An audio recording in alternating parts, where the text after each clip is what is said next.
নমস্কাৰ বন্ধুসকল, মোৰ অন্য এটা ভিডিঅ'লৈ আপোনালোকক স্বাগতম জনাইছোঁ। বন্ধুসকল, আজি আমি আলোচনা কৰিম অসম পুলিচৰ ওপৰত।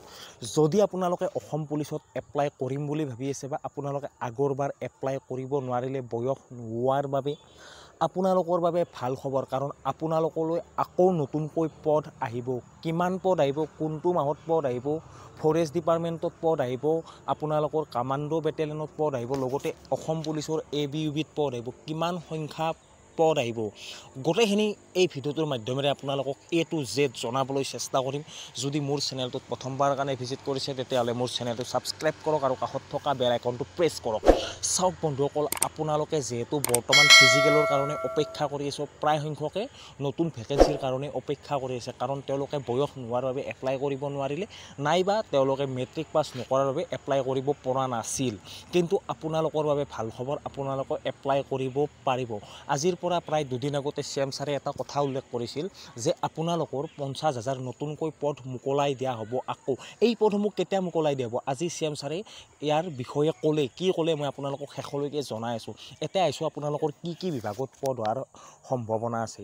অলৰেডি মই আগতে আপোনালোকক ভিডিঅ'ত জনাইছোঁ যে আপোনালোকৰ ফৰেষ্ট বেটেলিয়নত বা ফৰেষ্ট ডিপাৰ্টমেণ্টত আপোনালোকৰ 3,000 ভেকেঞ্চি আহিব।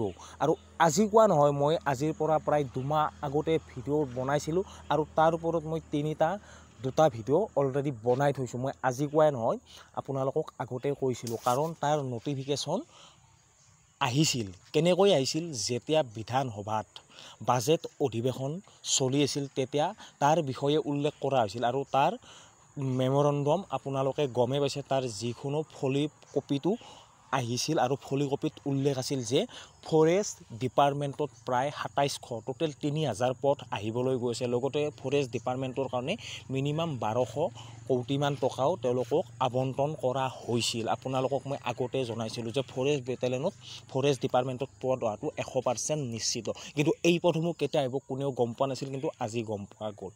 লগতে আহিব কামাণ্ডো বেটেলিয়নৰ পদ, কাৰণ কামাণ্ডো বেটেলিয়নৰ 10টা কামাণ্ডো বেটেলিয়নৰো 21-22 বৰ্ষৰ বিধানসভা বৰ্ষত তেওঁলোকে বিল পাছ কৰিছিল, কিন্তু নতুনকৈ গঠন কৰাৰ কাৰণে 5টা কামাণ্ডো বেটেলিয়নে তেওঁলোকে উলিয়াই দিছিল আৰু 5টা দিয়া নাছিল। কিন্তু এই বৰ্ষত এই 5টা কামাণ্ডো বেটেলিয়নো আহিব। লগতে ABUBৰ পদটো থাকিবই, কাৰণ আপোনালোকে গমেই পাইছে অসম পুলিচত এনেকুৱা এটা ছিষ্টেম ওলাইছে যে ছিষ্টেমটো এনেকুৱা পদোন্নতি পদৰ তেওঁলোকে এক্সাম পাতে, আৰু এই এক্সামত আপোনালোকৰ অসমত পুলিচত চাকৰি কৰি থকা লোকসকলক পদোন্নতি লৈ যায় আৰু নতুনকৈ আমাৰ নিচিনা ল'ৰা ছোৱালীয়ে সুবিধা পায়। আপোনালোকে এই সুবিধাটো পাবলৈ গৈ আছে অতি শীঘ্ৰে। আপোনালোকৰ ফৰেষ্ট ডিপাৰ্টমেণ্ট, কামাণ্ডো বেটেলিয়ন আৰু অসম পুলিচৰ ABUBত নতুনকৈ পদ আহিব, আৰু এই পদসমূহ আহিব আপোনালোকৰ ইলেকশ্যনৰ পিছতে।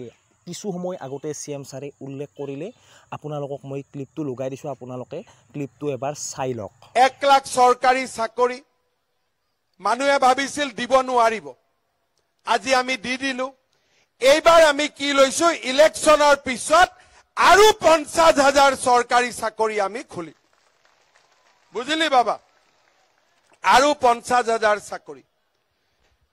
আপোনালোকেতো জানেই চাকৰিত কোনেও টকা দিব নালাগে, টকা লোৱাৰ কাৰো সাহু নাই।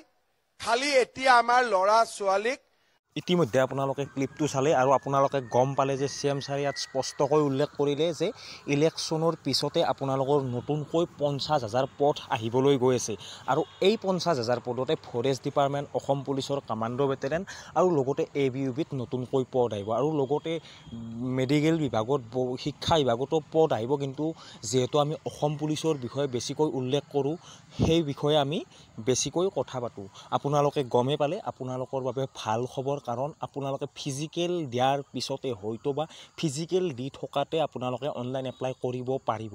আপোনালোকে এতিয়া যেনেকৈ প্ৰেক্টিছ কৰি আছে, প্ৰেক্টিছ কৰি থাকক, কাৰণ বৰ্তমান অসমত চাকৰি ওলাই আছে কেৱল আপোনালোকে এটা চাকৰি ল'ব লাগে। আজিৰ ভিডিঅ'টোত এইখিনি জাষ্ট সৰু ইনফৰ্মেশ্যনটো আছিল, আপোনালোকক দিবলৈ চেষ্টা কৰিলোঁ।